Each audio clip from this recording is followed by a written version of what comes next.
Welcome back, everybody. Hope you're all doing well. Feels ages since I've recorded a video, but it's only been a week or two. But I did the poll on YouTube and I asked you guys which one you wanted to see next, and the last time I checked, the Hatsan was the winner. So this is what we'll do. I was hoping it would be this one because it's a really good air rifle. I really enjoyed it. I think you guys will enjoy it too, and it was pretty cheap as well. It was considerably cheap considering how good it is. But we'll go ahead and get this box out the way. You might notice the camera angle's a bit off today. It's just because it's such a big rifle. I've had to zoom out as much as I can, and I can't really lift my phone up anymore, otherwise you don't get to see the nice bit of the table. Because it's not a real wooden table, it's just a sticker. It's just like a wood effect sticker, so there you go. A bit of behind the scenes for you. But yeah, this is just a decorator's table with wooden vinyl, like stickers on it. But yeah, we'll get the rifle out. As you can see, it's a big boy.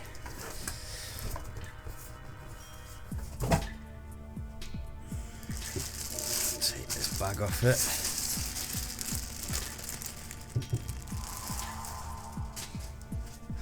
And there it is. As you can see, I can't quite fit it in there, but you can get the general gist of it. Yeah, so there it is, the Hatsan Alpha 177 spring powered break barrel air rifle. This is my first rifle or pistol or anything from Hatsan. I do believe it's a Turkish manufacturer's. I'll just have to double check that, because the box says manufactured in Turkey, but it says distributed in the USA. So there might be two companies that work together, but yeah, I'll put all the info up on the screen. It's as you can see, it's all black, barring you got little green optics there and a little red optic at the front. All polymer.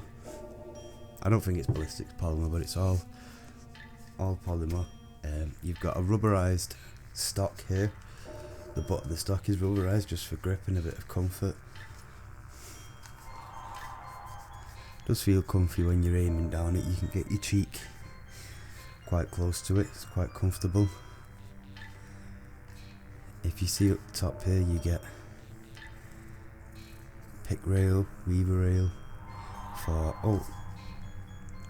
I did mean to mention, I have got this little bad boy to put on there at some point as well. It's just a 4x32 scope.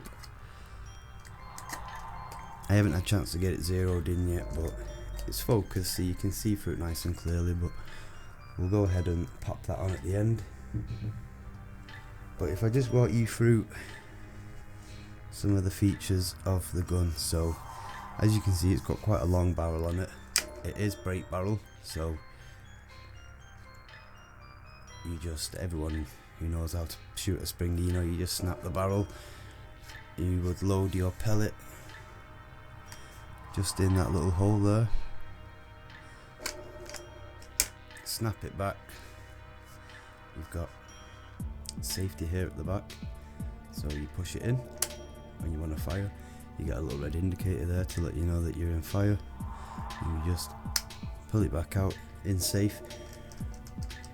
Renders the trigger useless. The trigger itself is plastic as well, but it's got a really nice pull to it. Obviously it's not doing much work because it's the rifle spring powered, so the trigger doesn't do much, but really nice smooth trigger on it. The end looks like it's a silencer, but it's not. I think it's there just for aesthetics, but looks quite cool, especially with the little red front optic there. And if I show you, it's difficult to show you because of the length of the gun. You just get your rear sight here. You can just adjust it as well, so you can bring it up or down, or left or right if your shooting's a little bit off. You just want to zero it in. Easily done. Yeah, the trigger is adjustable. I haven't bothered doing it because it's firing just nice for me as it is. You can just adjust these screws, and there's some way to adjust the trigger placement, but that's not something I'm interested in doing with because it's firing quite nice just as it is. Yeah, really nice. So I'll just have a quick run through of these specs with you, so you know the specifications of it. It's obviously chambered in 177 or 4.5, but 177 for the pellets. It has a maximum muzzle velocity of 195 meters per second. That's 640 feet per second. It's made entirely of advanced polymer. The length is 1057 millimeters. That's 41.6 inch. The barrel length is 370 millimeters or 14.5 inch. The weight of it is 2.3 kg. That is about 5 pounds. It's got front fibre optic sight, rear fibre optic sight, manual safety, single trigger. Yeah, I've been really impressed with it. What we'll do is we'll go ahead and pop this scope on.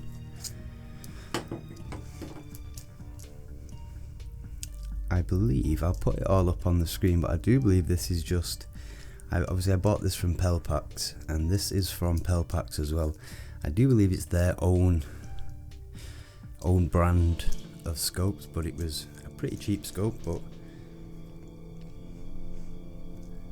really nice to use. I'm going to take this rifle and this scope up to a small shooting range up in North Manchester. I'm going to get the guy to zero it in for me, do some shooting with it. But what I will do is, if I just get this stand here, that make it a bit easier for me.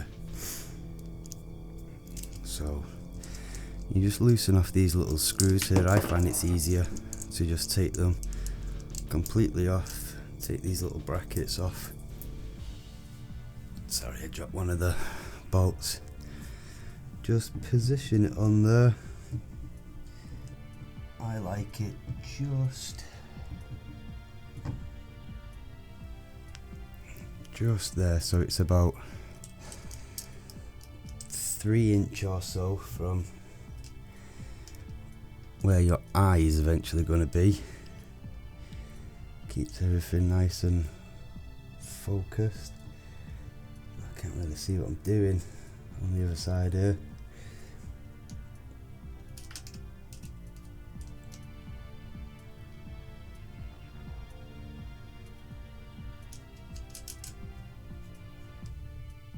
There we go. That's my mistake, silly sausage. Get that one on.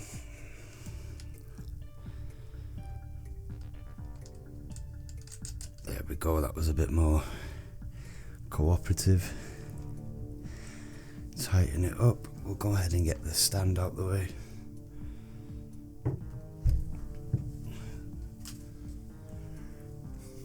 Yeah, there we go. Ready to go. This bad boy came with a tin of pellets, courtesy of Pelpax. I did also buy these. I want to show you these. Sure you've come across them. They are just full copper slugs, full metal copper slugs. I wanted to use it in this rifle, but on closer inspection I've noticed it says for PCP rifles only, so as much as I think this could push it out, I don't really want to risk damaging a brand new rifle, so we'll save them for PCP. But what we will do is we can take these out. Now, the last time I shot these was when I did the Gamma MP9 video, or possibly the Colt Python, but if you can just see them, they're called armor piercing, and I did mock them in my last video saying they couldn't pierce much armor, but since then, firing out of this rifle, you'd be amazed what they can pierce. So we'll take these outside, we'll have some fun.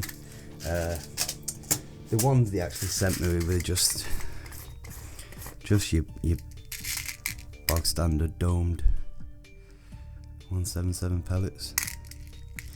But yeah, we'll take it outside, we'll do some shooting. I do intend to get this video up by the end of the week, but what I might do is like do a part 2 to it where I take the gun and the scope up to that shop in North Manchester and get it zeroed and do some shooting there. So I might do a part 2 to it when everything's zeroed in. But yeah, I'll take it outside, I'll wait for the rain to stop, we'll do some shooting, we'll try and pierce some armour. I'll show you what that scope's like if I can get a nice angle where you can see down the scope. But yeah, possibly a part 2 in the future with some decent shooting, but for now I'll just go out back and do the normal. And as always, I appreciate you all for watching, and anyone who's subscribed or commented, I really appreciate it. Thank you very much.